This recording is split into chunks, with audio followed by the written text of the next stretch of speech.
Welcome to Andy Staples on 3.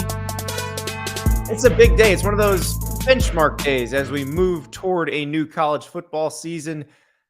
The coaches poll has been released. That's right. Sports information directors and operations directors across the country have filed votes in their head coach boss's name. And we get to argue about it. Now, I think as we hurtle toward a 12-team playoff, we're probably almost done with the silly arguments about how you shouldn't release a poll until October, blah, blah, blah, blah, blah. First of all, the only poll that counts, the college football playoff rankings, aren't released until October. And as we can tell, this poll doesn't affect anything. You know, I went back and looked at last year's. I don't see TCU in there, and it didn't keep TCU from playing for the national title. Didn't see Kansas State in there last year either. They won the Big 12. You know, Texas A&M was number 7. Things didn't go that well for the old Aggies last season. Wisconsin was ranked number 20. They fired their coach. Kentucky was 21. They had a bad year. So it's just guessing. It's just for entertainment purposes. It is not to take very seriously. What it is a chance for us to talk about actual football in a time when we don't quite have it yet. We've had one NFL preseason game. We got more of those coming. We got week 0 coming up. But we still have a couple tough weeks to get through, 2.5 tough weeks to get through before we are just awash in real games. So let's enjoy this. Let's enjoy this, and let's see what it means. So Michigan at number 2, I find that interesting because this is the coaches saying, okay, fine, we do believe in Jim Harbaugh. So this is Michigan above Ohio State, Michigan above even Alabama, just behind Georgia. I don't blame them for ranking Georgia number 1. So again, we go back to last year. Michigan was coming off a Big Ten title last year. They were coming off an Orange Bowl loss to Georgia where the talent gap was exposed pretty obviously. But they were number 6. They were 4 spots behind the Ohio State team they had beaten.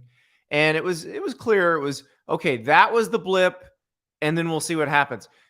This year, it definitely feels like the belief is with Michigan. And I think when the AP poll comes out, we're going to see the same thing, that Michigan will be ranked ahead of Ohio State. And look, they earned that on the field. So I don't think there's any problem with that. Ohio State, obviously still in striking distance. They're number 4. So nobody's saying the Buckeyes are bad. And let's be perfectly honest, the Buckeyes are one defensive stop in the 4th quarter of the Peach Bowl away from probably being the defending national champs right now. So there's a lot to digest with this thing, though. I was looking through the various spots. Florida State above Clemson with the coaches. That was an interesting one to me because usually coaches favor the incumbent, the one that's been there, and that is Clemson. That's Dabo Swinney. They won the ACC last year after not winning it in 2021. And I'm not ready to give the ACC to Florida State quite yet. And obviously they're one spot apart. So it's not like all the coaches are saying Florida State's definitely going to win the ACC. This is probably a pretty close race here. But I'm just not ready to see that yet. Perhaps if they beat LSU week 1, they play Clemson week 3. Could be the first of 2 meetings. So we'll get a chance to really figure that out. Or maybe it was week 4. I'm sorry. It's in September. But we'll get a chance to figure that out. And, you know, Michael Palmer, Clemson should be behind Tennessee. Well, they did just play. And Tennessee won. But we're supposed to also treat this as a new season, which I realize we're probably not treating as a new season because a lot of teams that finished strong last season are going to get a bump from the way they finished. Tulane gets ranked at the beginning of the season coming off the win against USC in the bowl game. The Notre Dame bump is here. The Texas bump is here. The belief in Texas. Now, I think if you look at the talent level of Texas, the actual NFL, like outgoing people who are going to go play in the NFL, talent level of Texas it's a lot, significantly higher than it has been. So I'm not as concerned that Texas is just getting crazy overrated. In fact, I feel like they use a little restraint at 12 because some of the hype you hear about Texas, you'd think they'd be a lot higher. But Notre Dame at 13, coming off a season where they lost to Marshall and Stanford, I kind of need to see it. I love Sam Hartman, obviously. Thought he was great at Wake Forest, but I need to see that on the field. I'm not quite ready to anoint Notre Dame there yet.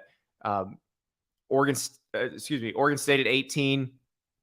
I think they're going to be fine. They're probably going to be better than that. That was a 10-win team that brings a lot of people back. K-State at 17. Kansas State, your defending Big 12 champ, returning 4 starting offensive linemen. You heard from Cooper Beebe on this show last week.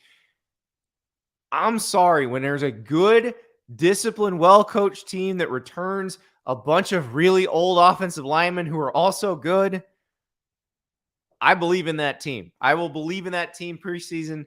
And so I might have had Kansas State a few spots higher than 17.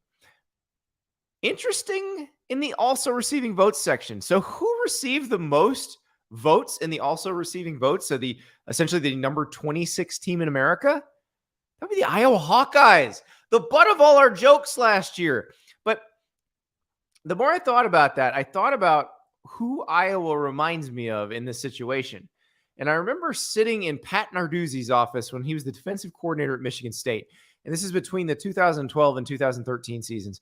And Narduzzi's taken me through all the stats from his team or his unit the year before. And I'm looking at it, I'm like, man, this was a dominant defense. They brought back a lot of that. And I thought, oh, that offense was almost non-functional. The 2012 Michigan State offense, it didn't really pick up until the bowl game. And that's where they realized Connor Cook was their guy at quarterback. Iowa just needed a barely functional offense, and it would have been playing for the Big Ten title last year. Iowa could definitely be ranked much higher than this when the season ends, because I realize we get off all our jokes about Brian Ferentz and his contract that says they have to average 25 points a game or he's basically going to get fired. But you look at what they've done in the offense. Cade McNamara comes in to play quarterback. They've added some other transfers. The line, which was banged up last year. Kirk Ferentz talked about it at Big Ten Media Day. They feel a lot more comfortable with those guys and their experience now. Like, that's the one, if you were to ask me who's going to be halfway up these rankings by midseason, that's the one that I think could be up there. And we won't be getting all the jokes off if they do have a functional offense, but I do think that's not a bad choice for the number 26 team. Now, also in the also receiving votes, you notice Georgia's number 1, Tennessee's there at number 10, but you've got South Carolina with 89 votes, Florida with 63, Kentucky's got 34. Guys, somebody in the SEC East has to lose.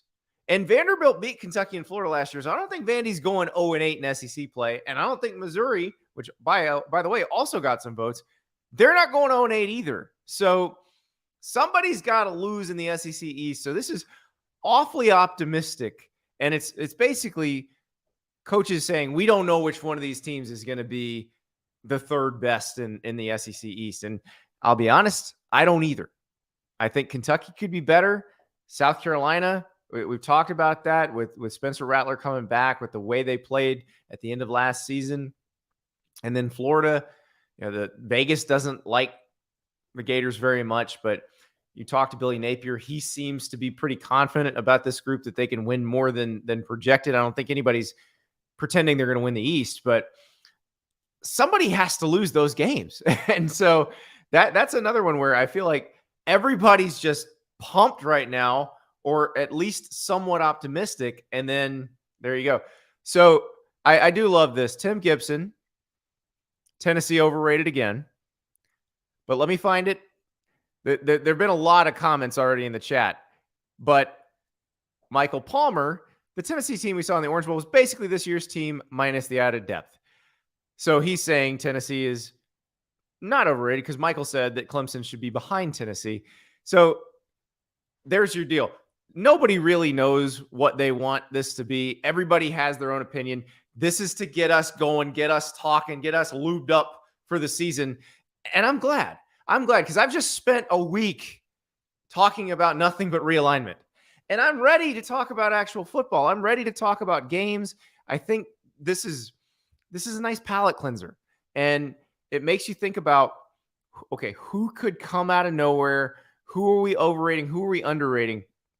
Now, I mentioned Wisconsin ranked number 20 in last year's preseason coaches poll. They fired their coach.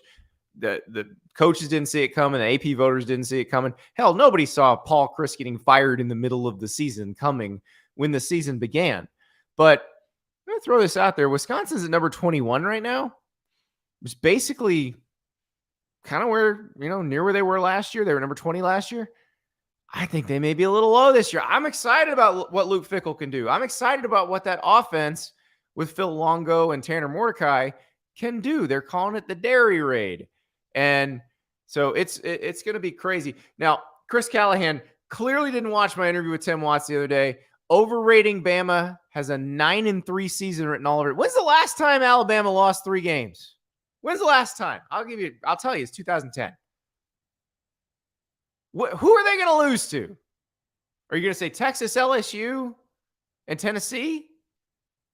I don't see it.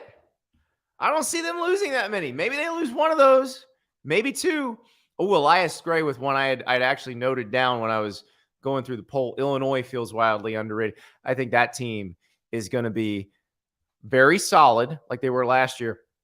If they're a little bit better offensively, a little more consistent offensively, then there's a good chance they might win the Big Ten West title before the Big Ten. I keep saying before the Big Ten West goes away. Now I don't even know if the Big Ten West is going away this year. I have no idea because they've added 2 more teams.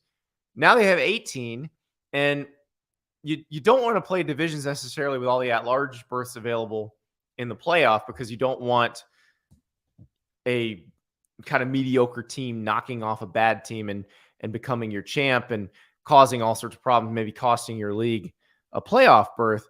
But 16 teams with a 9-game conference schedule made sense.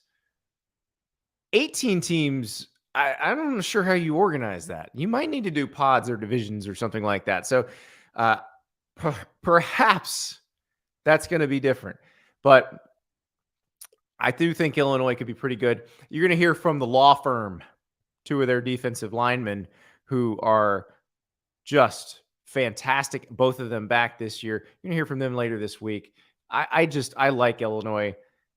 I like Brett Bielema. He knows what to do in this environment. Again, I don't know what happens when it's not the Big Ten West anymore. I think they probably need to maybe change identities a little bit. But right now, they have the right identity. So that's your poll right now. We'll do this again when the AP poll comes out. It's all guessing. Nobody knows anything. Don't take it seriously.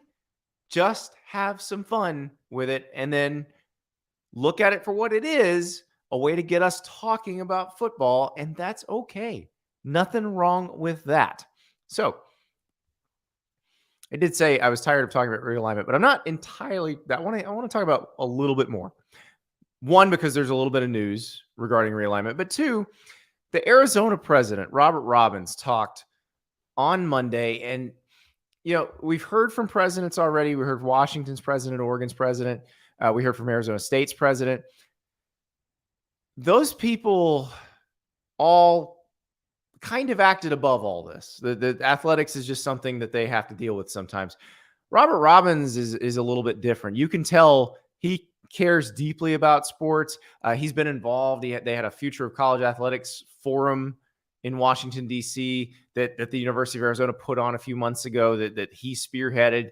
So he's involved in this stuff and clearly pays a lot of attention to it and understands it very well. Kind of came to Arizona, unusual path for a university president. He was a heart surgeon, and then he ran a big hospital in Houston and then became the president of the University of Arizona. So a little bit different background and probably looks at things a little bit differently than his fellow presidents. And when you heard him talking on Monday, you could tell they were the ones who wanted to move. They were the ones that thought, hey, we have a future maybe somewhere else. You heard Michael Crow, the Arizona State president, yesterday, and he clearly sounded like he was being dragged out of the conference and into another conference. Who was doing the dragging? If you listen to the Arizona president and the Arizona AD, David Hickey, it was Arizona doing the dragging. And we'll set this up because Robert Robbins got asked about when he got to know some of the Big 12 presidents, and his answer is really telling. When I got to know them really well was a few days after Oklahoma and Texas announced they were leaving, because they were in the same situation. They were looking for a home. And, you know, I thought that would have been a great idea to take the 8 remaining schools, bring them in, would be the Pac-20. It didn't turn out that way. But I started developing relationships with those presidents and chancellors then, and I think you all know that Bob Bowlesby is one of the you know, most respected leaders in athletics, I would say, in the last quarter century, and we happen to be long-term friends. And so I started talking to them then, but I think for this particular, you know, flip the table, we're going to them now. I would say over the last 6 months, there have been people reaching out who I have, you know, good relationships with, and I think I only talked to our new commissioner one time. I think at the Final Four was the only time I remember actually sitting down and talking to him, and I've been consistent in what I've said in the press. I can't think about entertaining an offer from the Big 12. I don't even know what our deal looks like, and I want to give that my full attention and see what the deal looks like. The Pac-20. Think about that. After Texas and Oklahoma left the Big 12 for the SEC, so a year before USC and UCLA left the Pac-12 for the Big 10 or announced that they were leaving, he took the Pac-20 to them and didn't get anywhere with it. Now, I don't know if they would have taken all 8 that were remaining in the Big 12, but if they'd have taken some of them, they still have a league. And the Big 12 isn't the one doing the pilfering. The Big 12 would have been picked apart. But this is the part about realignment that I keep coming back to. The Big East and the ACC, this happened. It happened again with the Big 12 and the Pac-12. At a certain point, it's kill or be killed between two conferences, eat or be eaten. Robert Robbins went to the Pac-12 and said, we need to eat now. They didn't, and they got eaten. And now Arizona is headed to the Big 12. And Robbins also elaborated a little bit on the Pac-12 deal with Apple. Dr. Robbins, what details can you give about the deal that Commissioner Clealcott presented to the CEO group? I think the things that I've seen in the press reported are pretty accurate about the deal that Apple provided. I think the keys were the $23 million a year per school and no games on linear access. I think those were the two things that were problematic for people when they were evaluating the long-term sustainability of the contract, and of course, that it was subscription-based.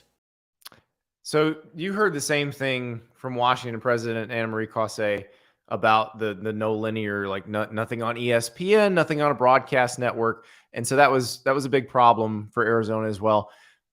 He got asked again about it and elaborated even more. And the comparison he makes here is one, funny, but two, explains a lot. Parts of it were very, very compelling and exciting. And it was Apple.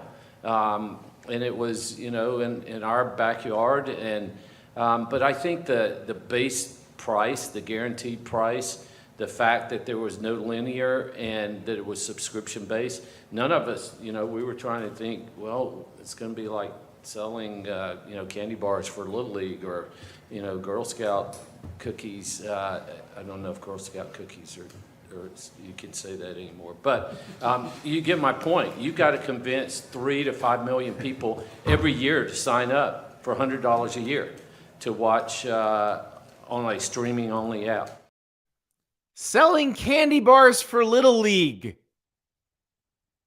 If that doesn't explain everything, what does? 3 to 5 million subscriptions to make the big money. guys, Sunday ticket in the NFL, which is the most popular sport in America, the last time the numbers were released, it was $2.4 million or 2.4 million subscribers. So you're not, as the Pac-12, going to get more subscriptions than Sunday ticket. You're just not. You're not nearly as popular. So it was not going to happen. The numbers that they were trying to reach were a pipe dream. And the decision, when you really boil it down, was so easy. It's surprising that people like Michael Crow in Arizona State dug their heels in for as long as they did. There was no other option. This had to happen. So we will talk a little bit more about that in the Dear Andy portion of our program, but we are going to get back to football with some very good questions when we come back.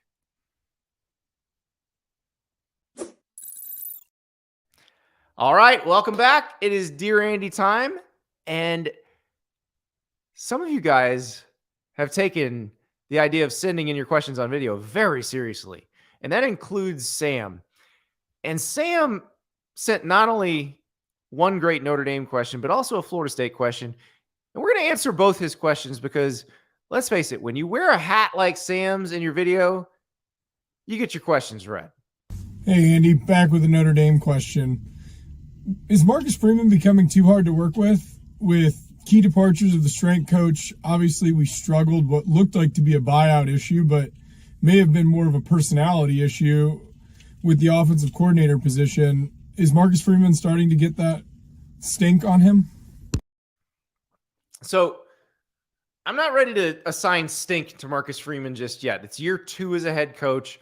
I'm not throwing everything out. This could mean one of two things. So the Matt Balis resignation on the eve of fall camp, not a great look, not what you want. But if it was a personality conflict or basically a disagreement over how the players should be trained between the coaching staff and the strength staff, then you had to make a change whether you like it or not. And then Tommy Rees leaving to be the Alabama offensive coordinator, you're going to turn down that job where they keep pumping out first-round quarterbacks? I don't think that's necessarily a knock on Marcus Freeman. But here's the thing about Marcus Freeman. This is his chance now to show what he can be. Because remember, he took over for Brian Kelly. Much of the staff remained the same. And so this was him working with that staff. Now, we've seen that before, and we've seen it work really well. Ryan Day at Ohio State, Lincoln Riley when he took the job at Oklahoma. But the difference is Marcus Freeman was not a longtime assistant or even an established assistant necessarily at Notre Dame. He was in his first year as defensive coordinator. He'd come over from Cincinnati. Remember, LSU and Notre Dame had both wanted to get him as their DC. Notre Dame got him, and he finds himself replacing Brian Kelly at the end of his first year. So this is his chance to figure out who he is, what works for him, and what he is as a head coach. Now, offensive coordinator, we saw that they trotted Andy Ludwig around. They brought him in from Utah and took him to a basketball game, and they ended up not hiring him because there was a buyout situation that I guess they didn't know about beforehand, which, again, is its own problem. But Marcus Freeman has a chance to erase all that with a good season this year. And now he's got a chance to hire the guys he works with. Now, the strength coach thing is really interesting because Balis is a very accomplished strength coach and had done a very good job under Brian Kelly. But I almost think as a new head coach, you've got to make sure from day one that you and the strength coach are on the same page. That's the one guy in the organization you have to be on the same page with.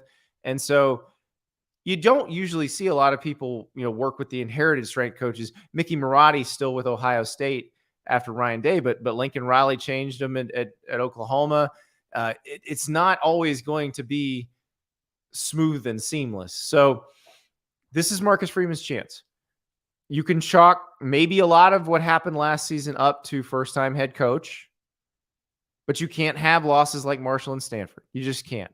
And at Notre Dame, where Brian Kelly set a pretty high standard and showed what you can be in this era, which a lot of us weren't sure they could be that again in this era, then I think you're going to have to produce if you're Marcus Freeman, because they know what they can get out of their program.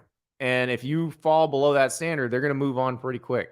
So we will have to watch that one closely. Again, first-year head coach. The coaches learn just like players learn. So I try with Marcus Freeman, with Brent Venables, not to just say what we saw last year is the only thing we're ever going to see. This is all it's ever going to look like. All right, I promise that, Sam, when you wear a sweet cowboy hat, you get all your questions answered. So here's another question from Sam. Hey, Andy. Question on Florida State trying to take JP Morgan Chase money. How does that work for the players? Do they really think that the players won't fight back and sue them, that they're allowed to return profits to private equity without revenue sharing with the players? Thanks. So what Sam is referring to is a Sportico story that appeared last week that said Florida State is essentially trying to raise money from private equity. JP Morgan is the banker involved, not necessarily the source of the funding that they're looking through some various private equity groups. I know our friend Bud Elliott over at 24/7 has joked about the Saudi Knowles. It's not the Saudis. It's not the PIF. They are looking at American-based private equity firms. But Sam brings up a very interesting point.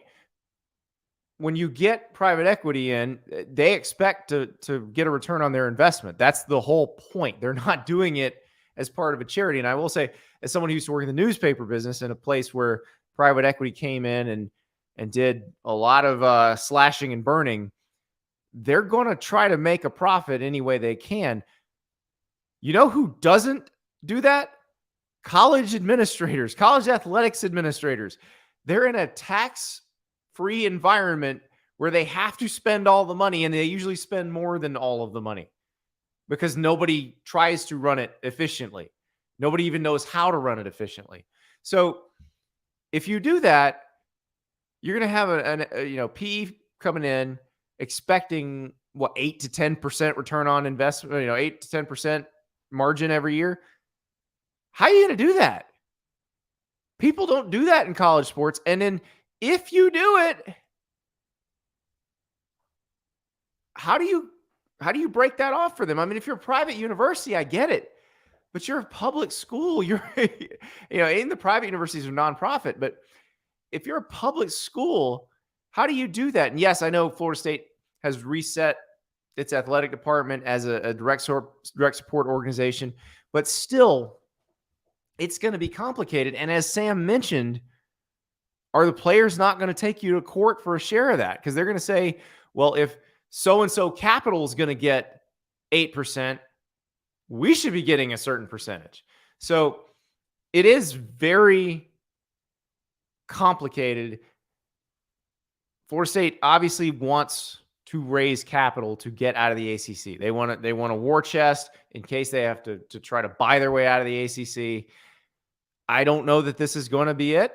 We've actually seen this floated before. And when you hear who floated it, you might feel a little bit differently about this. So Larry Scott floated this in the Pac-12. Remember Larry Scott, the predecessor to George Kliavkoff as the Pac-12 commissioner. Larry floated this several years ago, trying to sell an equity stake in the Pac-12 networks, which at least that part made sense because it wouldn't be any different than the amount of the Big Ten network that is sold to Fox, the arrangement between ESPN and SEC and the SEC or the ACC to run the SEC or ACC networks. That would have made sense. This is a little more complex. So I think you're going to see a lot of ideas coming out of Tallahassee as they try to figure out a way out of the ACC. But I'm really not sure what happens. Is there a magic bullet yet? No. If there was a magic bullet, either Florida State or Clemson or North Carolina or Miami would have used it.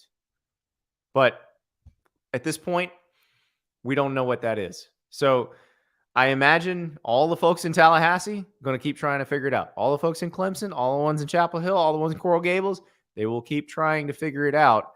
But this particular idea, it does seem somewhat risky. So we'll see what happens. But it is, again, Sam, with those questions, fantastic. Everybody, send those questions in on video. And I'm telling you again, when the games start, I want your reaction to your team's games, be it celebrating a win or lamenting a loss. I want them on videos like that. If you got cowboy hats, wear them. You'll be in. All right. Now we go to a very good question from John. Andy, who wins a natty first? OU or Texas? Boomer.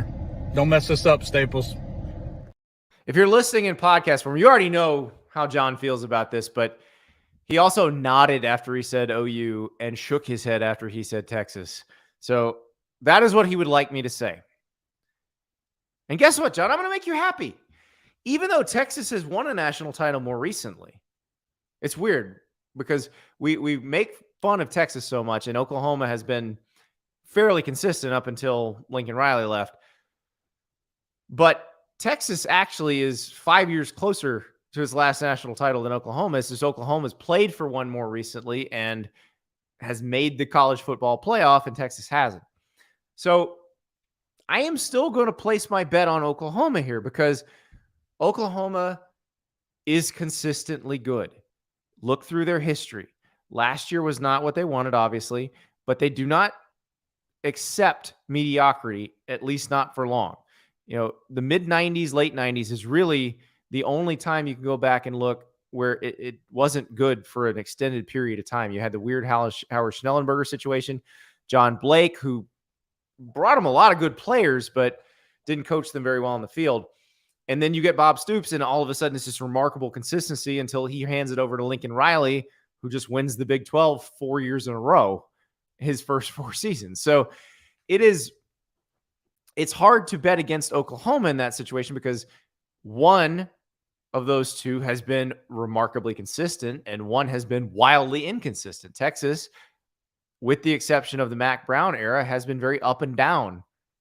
And so I still think it's safer to bet Oklahoma. Now, am I betting Venables versus Sark? I don't think I am.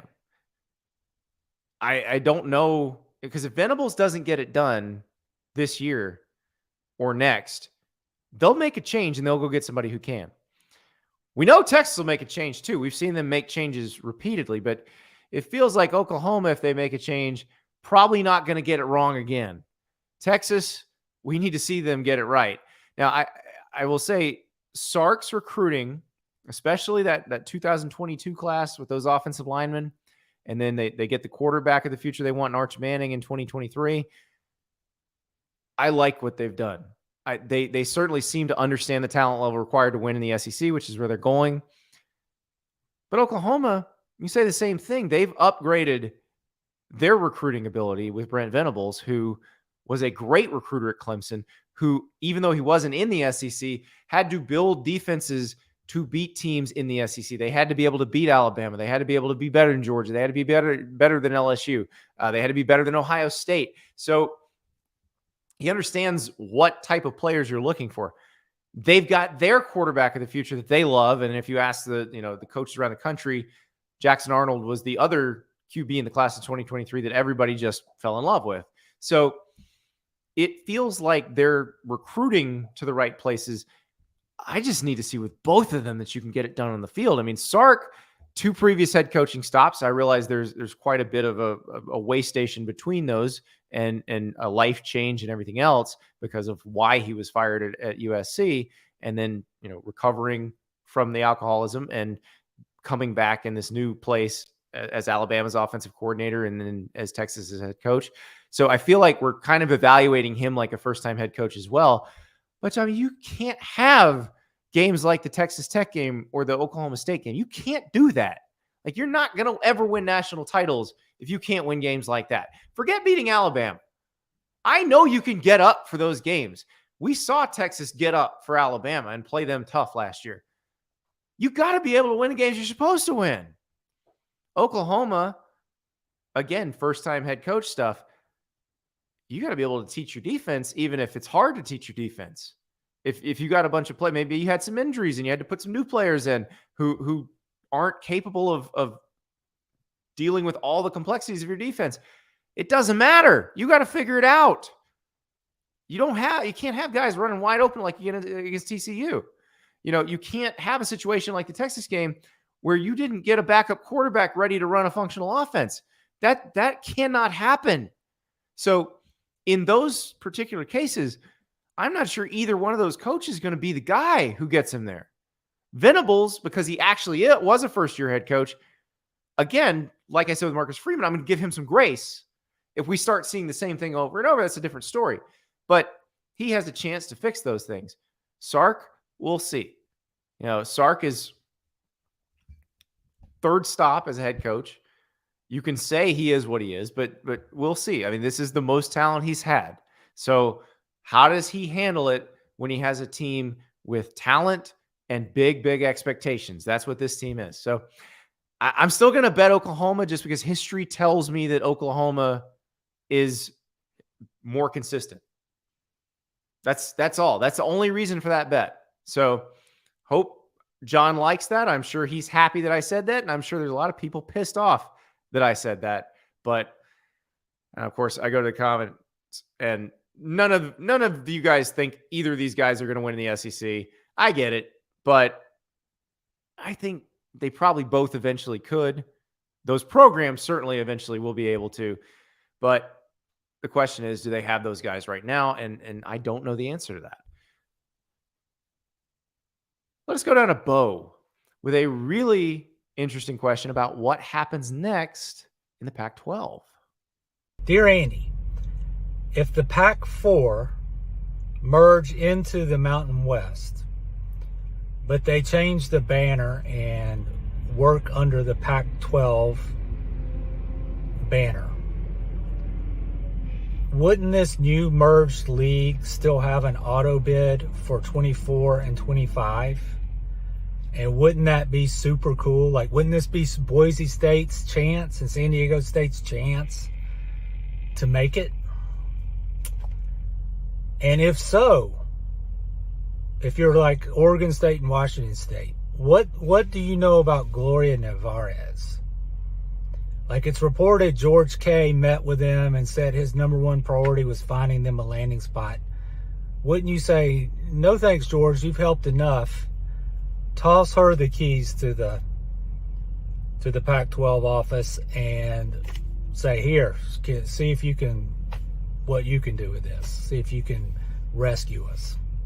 What are your thoughts? If you talk to people who knew Gloria Nevarez at the West Coast Conference and who have watched her in her first few months as the Mountain West commissioner, they'll tell you she probably should have been the Pac-12 commissioner instead of George Kliavkoff and maybe could have guided them through this. But Bo brings up a really interesting point, and I'll take. He had a couple parts to that question, so I'll take it point by point. The first question really is about automatic bid 24-25. So those bids, the automatic qualifying conference champion bids, are not assigned to any particular conference. There's a reason for that. They didn't want any sort of antitrust scrutiny there. So it is the sixth highest ranked conference champs. So let's say that the Pac-12 and the Mountain West were to merge in some way, shape, or form, and there were 9 FBS conferences at that point. The top 6, according to the contract, would get an automatic bid, the highest 6 ranked conference champion. So we could probably pretty safely assume the Big Ten champ, SEC champ, ACC champ, Big 12 champ, they're getting them. So that's 4. Now, that mixture of the Pac-12 and the Mountain West, I think, would be a heavy favorite to have its champ be one of the other 2 highest ranked conference champs, but it wouldn't have to be. It could be the American and the Sun Belt. It could be the MAC and the American, or the Sun Belt and the American, or Conference USA could get in there. So it's not designated to that conference that they would have to get it. But realistically, especially if you add Oregon State, Washington State, Stanford, Cal to that league with Boise State, San Diego State, probably that champion is one of the 6 highest ranked conference champs. So that's probably getting into the playoff. In fact, even if you only have one outside of the power leagues available, there's a really good chance that league's champ gets in. Now, about how you would merge the two if you did it. So what Bo is saying is, do you go under the Pac-12 banner but have the Mountain West run it? That's actually what I think if you did that would happen. Now, Eric Prisbell from On3 reported on Monday that the American is interested in adding those teams that are left over from the Pac-12. So that's a potential landing spot for them. You've also got a meeting with the ACC, according to Pete Thamel from ESPN, talking about Cal and Stanford. Cal has a board meeting scheduled for 7 a.m. Pacific time on Tuesday morning, where they're going to talk about conference affiliation. The ACC thing, they've talked about this multiple times. They talked about it after USC and UCLA left the Pac-12. You can keep talking about it. It's never going to make logistical sense. It is never going to make logistical sense for a league where the westernmost team is Louisville to add two teams in the San Francisco Bay Area. It does not make any sense logistically. It also doesn't necessarily make sense financially. I don't think that ESPN's going to bite on that. They're not going to want to pay them a pro rata share of what the ACC teams make because Cal and Stanford don't bring that to the table. They don't bring that kind of audience. That's why they're not in the Big Ten right now. Because believe me, the Big Ten presidents would love to be rubbing elbows with Cal and Stanford. Cal, Stanford, Oregon, and Washington, that was the original group that they were talking about last week, but they ended up only taking Oregon and Washington. Fox is basically running the conference, and Fox is going to tell you Cal and Stanford don't bring the same viewership, eyeballs, brand value that Oregon and Washington do. And that's why they're in the situation they're in. If you were to do the Mountain West, which is the one that makes the most sense. Now, given the behavior in the past of the Pac-12 presidents and how they felt about potential expansion candidates and other schools, they don't want to do this. They think they're way too good for this. But the most common sense move at this point, the one that makes the most logistical sense and probably works the best competitively, is you take those four, they go into the Mountain West. You rename the conference the Pac, whatever. I'm blanking on how many teams are in the Mountain West right now, but add them all up. That's your number. But it's not because the Pac add a number IP is more valuable than the Mountain West IP. But what's not more valuable are the teams. So the Mountain West would be in control, but I think you'd want to rebrand as the Pac, and then you'd want the Mountain West people to run it. And listen, you say what you want about the Mountain West. That's a conference of survivors. You know, Craig Thompson, the former commissioner, he had to deal with attacks on all sides. He had to lose teams over and over and over again, and they figured out how to keep going. There was a point where there was a plot involving BYU and members of the WAC to essentially steal half the Mountain West and destroy the Mountain West. And Craig Thompson was in an airport and just destroyed the whole thing and basically destroyed the WAC in the process because they tried to come at the king and they missed. So Mountain West Conference of Survivors, Gloria Nevarez, she ran the West Coast Conference. That's obviously not a football conference, but ran it well and seems to be doing fine. And again, the group that worked with Craig Thompson, choosing her says a lot. So yeah, I'd say give her a shot. I'd say let her run the thing, see how she does, and perhaps you get a better conference out of it. I think competitively, it would be a great football conference. I'd love to see Boise State and Washington State and Oregon State and San Diego State all playing each other. I think those would be good games. Now, I feel bad for Washington State, Oregon State, Cal that have done these huge capital projects with the thought that there's going to be all this money coming in from being in a power conference. It's a horrible situation financially for them because they've accrued debt. Now they've got to deal with it. And that there's nothing you can do about that because right now there's just not another option unless, so the Big Ten wanted to throw you a lifeline if you're Cal and Stanford, but I think they already would have if that was an option. So it was a great question from Bo. If we're just using common sense, but again, I realize common sense has not ruled the day in all of this stuff, But if we were just using common sense, that would be the most common sense way to handle this. So hopefully there will be an answer to that soon, and we will know what happens next. Let's go to a question from Ian, who's been watching all this realignment and asked me something I've been getting a lot, but in a very different way. So what Ian asks is, do you think there will come a time when the top brands in the sport, like Alabama, Ohio State, USC, or Texas, will seek to go independent like Notre Dame? Wouldn't their value as standalone assets be worth more than an equal share of a large conference? That's right, Ian. So what you've asked is a very different version, or I guess the Funhouse Mirror version of the question I always get. When's the Big Ten going to kick out Indiana and Northwestern? And when's the SEC going to kick out Vanderbilt? I think Ian is looking at it in the more realistic way. Now, is Alabama worth more than its share in the SEC? Yes, it is. Is Ohio State worth more than its share in the Big Ten? Absolutely. So is Michigan. So is probably LSU. So is Georgia. So is Penn State. So if you wanted to get to the Super League, which everybody thinks you're getting to the Super League, and it's going to be the Big Ten here and the SEC here, and one's the AFC and one's the NFC. The more realistic way to go about that is the biggest brands break away from their own conferences and say, we're going independent. And then lo and behold, they form their own thing.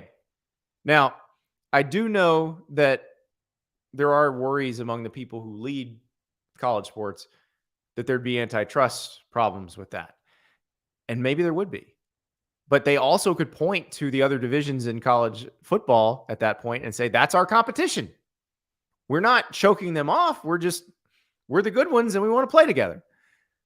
I don't know if that would hold up in a court, but that is the way you'd probably do that. You know, we haven't really talked about how that would happen other than people asking, when's the SEC going to kick out Vanderbilt? I think it's harder to do that and probably gets you dragged into court more easily than if, say, Alabama, LSU, Tennessee, Texas, Oklahoma, Georgia, Florida, Auburn, all just said, okay, we're independent now.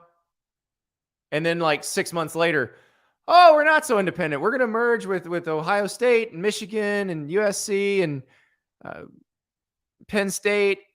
And yeah, we're going to do our own thing. Have our own TV deal. That's how you get to a Super League, really. And it's interesting because Greg Sankey, the SEC commissioner, recommended a book a few years ago called The Club, which is all about the formation of the Premier League and the history of the Premier League in England. That's kind of how the Premier League formed.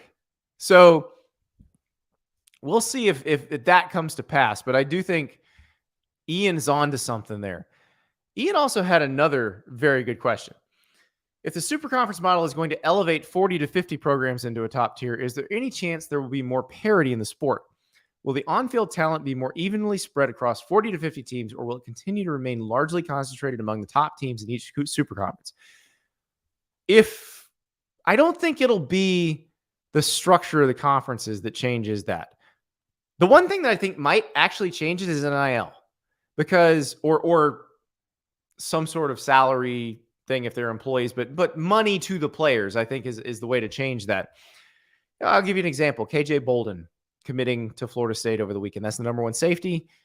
He had the usual suspects recruiting him. He had Georgia, Ohio State, Alabama. They wanted him to.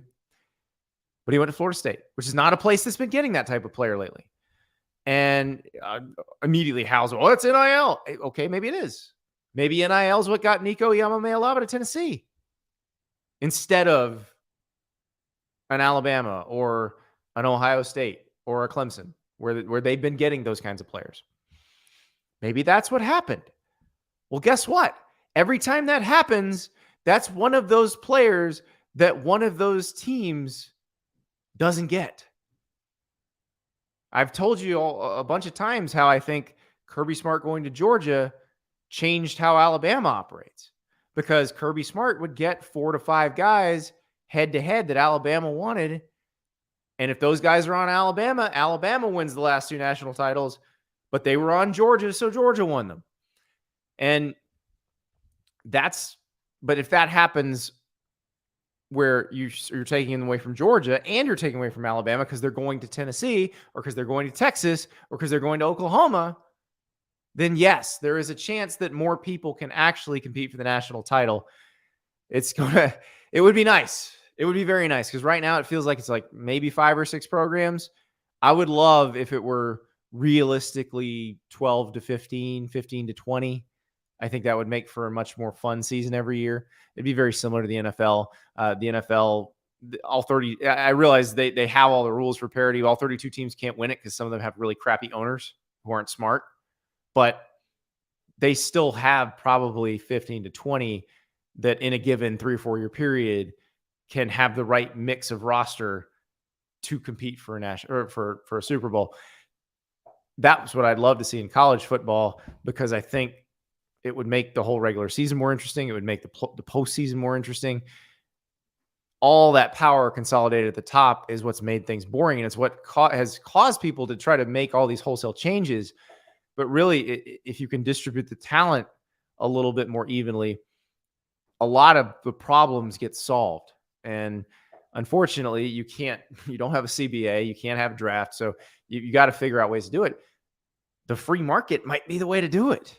NIL might be the way. So we'll see if that happens. It's obviously not going to be a fast process because I mentioned that the number 1 safety committed to Florida State, but Georgia in the class of 2024 has the number 1 quarterback, the number 1 linebacker, number 1 running back. So they're still getting most of the guys they want. It's going to take a while for it to all filter around, but that feels like the way that it gets a little more even in terms of the talent distribution. All right, we go now to a question from Truck Cat on Twitter. This is a fun one.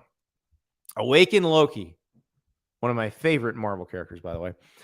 You, the college football god of chaos, have been awoken from a 16-year slumber by the insanity of last week, and you are starving. To satisfy your hunger for chaos and utter confusion, you have the power to decide the outcome of just 2 things with the goal of maximizing the resulting havoc. You can pick any team to win their week 1 game. And here's the real kicker. Any team to win the national championship. What teams do you choose? Okay, I put a lot of thought into this. And so the week 1 one is going to be a game that we're all watching. I know you're thinking I'm going to say Florida State, LSU, but the truth of the matter is it doesn't matter who wins or loses that game if it's close. Both teams would have a chance to reach all their goals, no matter what. I'm talking about Duke Clemson on Monday night. Duke Clemson would be a lot of fun if Duke wins that game. First of all, it would vault Mike Elko, who won 9 games in year 1 at Duke, to the top of every coaching hot board. So whoever fires their coach, they're going to want to hire Mike Elko. So you got that. You got Clemson losing a game that you'd never expect Clemson to lose. And if they lose to Duke, you can reasonably expect they're going to lose to Florida State. Well, what if Florida State lost to LSU? And what if Florida State beats Clemson in the regular season game, but then Clemson comes back because they've been playing well and beats Florida State in the ACC title game? Well, they got 2 losses. So they're out of the playoff. So that potentially opens up a playoff spot that Clemson might have got. Now, we don't know what happens everywhere else, but I'm going to pick the national champion, and I'm assuming from what Truck Cat is saying that it will then backfill the chaos to make this happen. And so I have cleared that 1 playoff spot.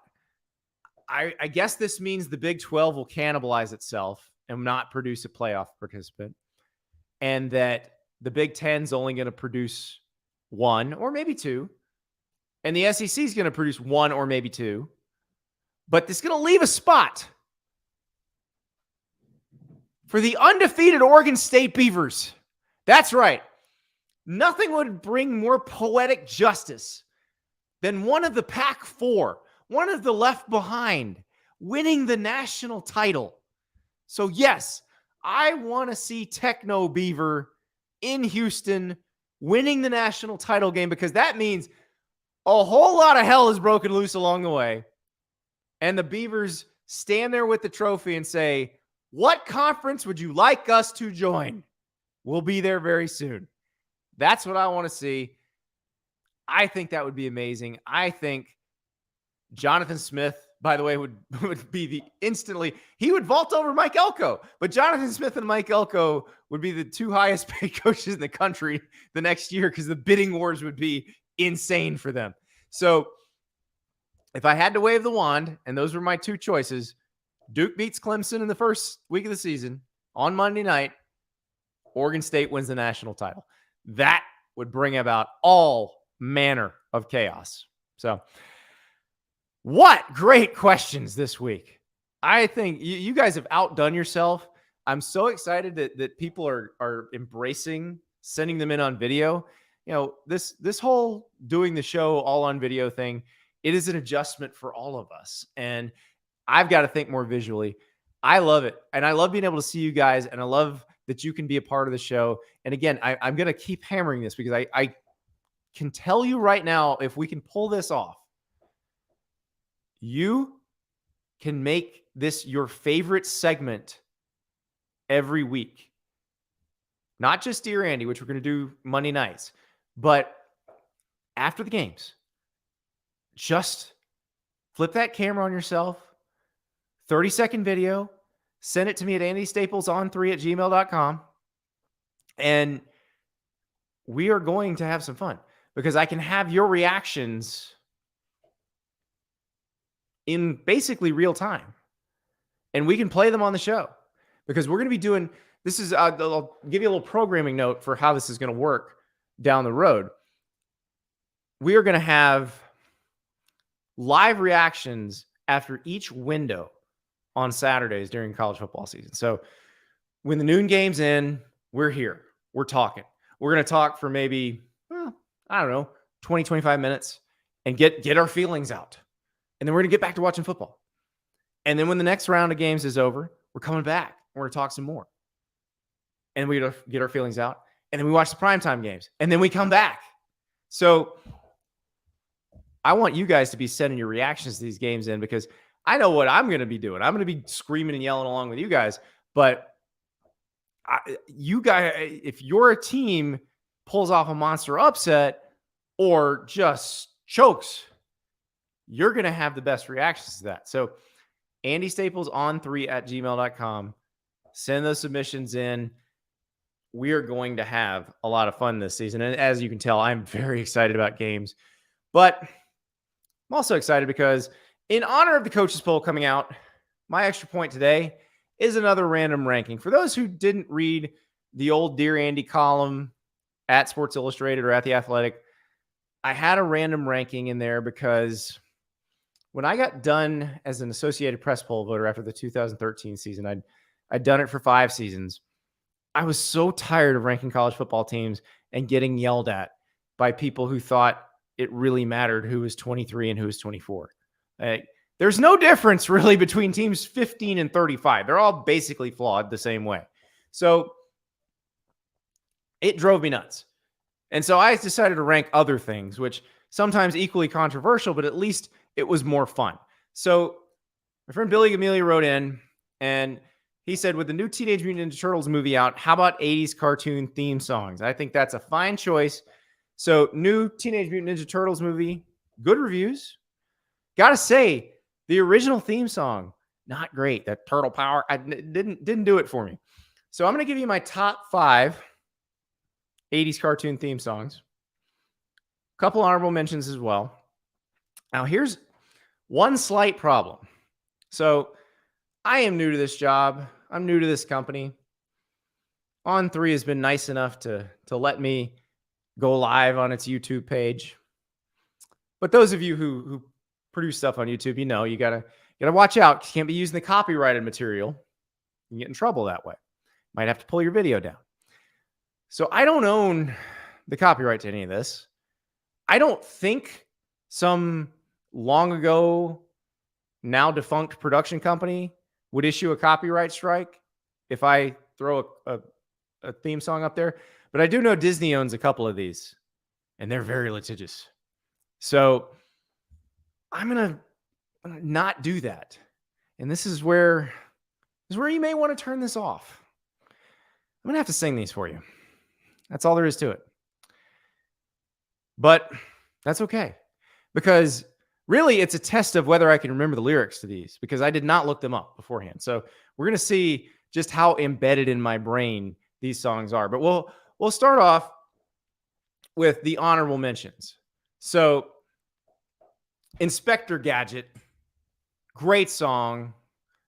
Not quite great enough, but do Inspector Gadget, do. Fantastic, but not quite there. Alvin and the Chipmunks. This is not the Christmas song, the one that was around forever. This is the Alvin, Simon, Theodore, do. That one, honorable mention. Jim and the Holograms. Truly outrageous. I'm not even going to try to sing that one. I don't think I remember how to sing that one, but it was an earworm. Didn't watch the show really, but every time it came on, you did hear the song. So, all right, let's get into the top 5, and we will see how well I remember these things. Number 5. This is a Disney one, so I'm probably going to have to sing it so out of tune that they don't sue us. DuckTales. Life is like a hurricane here in Duckburg. Race cars, lasers, aeroplanes. It's a duck blur. Might solve a mystery or rewrite history. I'm getting way too high here. DuckTales. Ooh. I cannot believe I remember that. That song slaps. That still goes very hard. I might have DuckTales a little too low. Number 4. Now, this one I can't really sing. There's not much to sing with it. But it started out, Lion-O holding his sword up to his eye. Thunder. Thunder. Thunder. Thundercats. Ho! And then just into the instrumental. And there's a little, thunder, thunder, thunder, thunder, cats. And they're playing electric guitar. Tremendous. Tremendous. So, number 3. If you were a boy in the 80s, you watched this show, you had all the figures. They did wrestling matches against each other. G.I. Joe. G.I. Joe, a real American hero. I like how they changed the words in that song because at one point it said fighting against Cobra and Destro. And in another one it said fighting against Cobra, the enemy. The Cobra and Destro one, though, when you think back, you realize, oh, yeah, Destro was more of an independent contractor. He wasn't really all the way down with Cobra. Like, he was the first person to point out how incompetent Cobra Commander was. So where they kind of separate those two in the song, I feel like they were giving away a little bit of the plot there. So maybe that's why they changed it to Cobra, the enemy. Number 2, Transformers. So that would be, you got to get your robot voice on. Transformers, robots in disguise. Autobots wage a battle to destroy the evil forces of the Decepticons. That had the sweet electric guitar solo coming in, which I think that just ratchets up the 80s. But number 1 is a show I'm sure a lot of you don't remember. And a lot of you who are, in your 30s and your 20s, you have no clue the show even existed. So I was about 7 years old when the show came out. And it was one of those times when we didn't have the number of outlets available to us. We didn't have streaming services. Sort of like Michael Crow, where if you'd have shown us all the apps we have now, I'd be like, ooh, Star Trek stuff. So you watched what was on. And this show came on with the cartoons after school.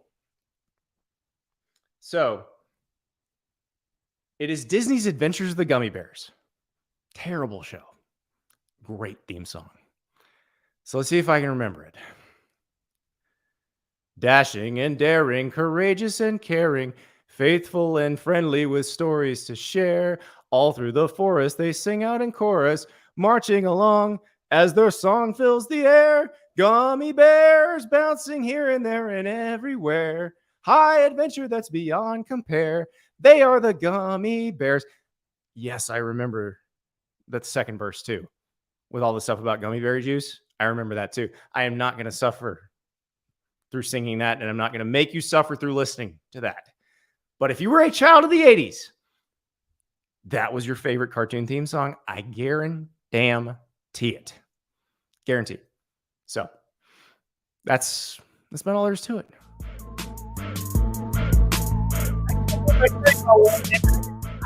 I did not Google the lyrics. That was all from memory. Big show tomorrow. Wake Forest head coach Dave Clawson joins. And who knows? Maybe something crazy will happen at that Cal board meeting. We'll talk to you tomorrow.